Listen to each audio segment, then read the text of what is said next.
You have failed the people of Minnesota to provide free health care to illegal aliens. You signed the Higher Education Omnibus Bill into law in May of 2023. That bill allows illegals to have their college tuition paid for by the state. You signed the Driver's License for All Act into law in March of 2023, and that bill allows illegals to receive driver's licenses. So, you claim you're not a sanctuary state. You just provide free health care, free college, and driver's licenses to illegal aliens. One reason you're here testifying before us today is because you refuse to cooperate with ICE. While states like Florida and Virginia empower their law enforcement to detain and remove criminal illegal aliens, you, sir, have done just the opposite. Your Attorney General is directing law enforcement to ignore ICE immigration detainers. Do you agree with the Attorney General's guidance? Well, Congressman, it's good to see you again, and thank you for being here. First, I would say, as my job as governor of Minnesota is to make Minnesota the best state in the nation. Do you agree with the Attorney General's guidance? Congressman, what I would say on this is that Minnesota follows all law. I would say it's a very easy question. And again, if you claim you're not a sanctuary state, you just claim that you support policies. You're not a sanctuary state, but you support policies that prevent ICE from doing their job. Congressman, isn't that right? That is incorrect, Congressman. We follow the same laws when you were in the Minnesota House. The law has not changed, If you'll allow me, I've got limited time. Well, that's what you tweeted, by the way, sir. And on May 23rd, 2018, you tweeted, quote, "I support policies that keep law enforcement from enforcing federal laws," close quote.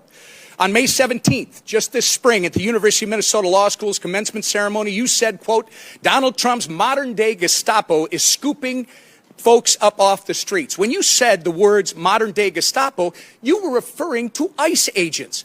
Gestapo, by the way, sir, was the official secret police of Hitler's Nazi Germany. So you're calling ICE agents modern-day Nazis.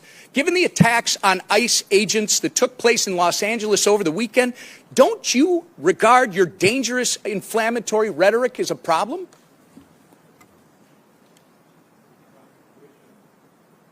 The questions do you want me to answer first? So, sir, it saddens me that you refuse to express regret from comparing ICE to Nazis.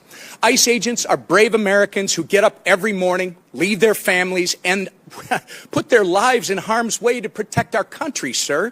You, at the very least, owe an apology to these dedicated public servants. I will say, sir, inflammatory rhetoric such as yours and the other governors on this panel is responsible for putting a target on the back of every ICE agent who is risking their life to protect our communities. Minnesota is all too familiar, by the way, with the chaos that ensues when you refuse to work with law enforcement to enforce the law. In May 2020, looting, acts of violence, and arson occurred on your watch in Minneapolis after you refused to bring in the National Guard.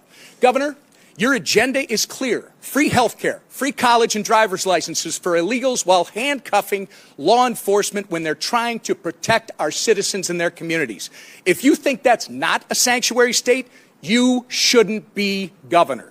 By turning Minnesota into a magnet for illegals, you have opened up our communities to dangerous criminals, including known terrorists, gang members, murderers, and child predators. You have sent a resounding message that if you're a hard-working, law-abiding citizen of Minnesota, your safety and well-being are not the priorities of Tim Walz and his administration. But if you're coming to our state illegally, you're not only welcome with open arms, you're entitled to free stuff on the taxpayer's dime. This is absolutely disgraceful. Governor Walz, your sanctuary state agenda has been defined by your utter failure. You have failed to enforce the rule of law. You have failed to uphold our national sovereignty.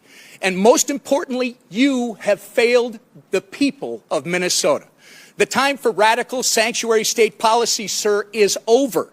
The voters made that clear last November when they elected President Trump and Vice President J.D. Vance. You remember him, don't you?